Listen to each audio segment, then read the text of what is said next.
அவன் என் தம்பி.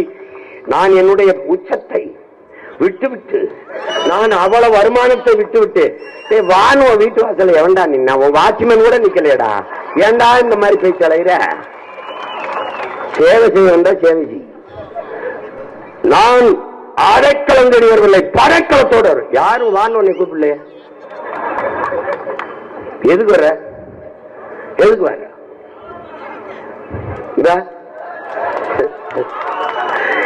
என்னுடைய அன்பு சகோதரன் அஜித்தும் ஐயா ரஜினிகாந்த் அவரும் தங்களுடைய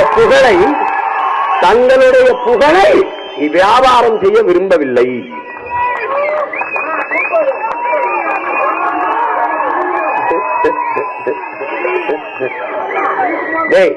மக்களின் பிரச்சனையை இந்த நிலத்துல உனக்கு சொல்றேன். ஐயா எம்ஜிஆர் நடிகர் நினைக்காத.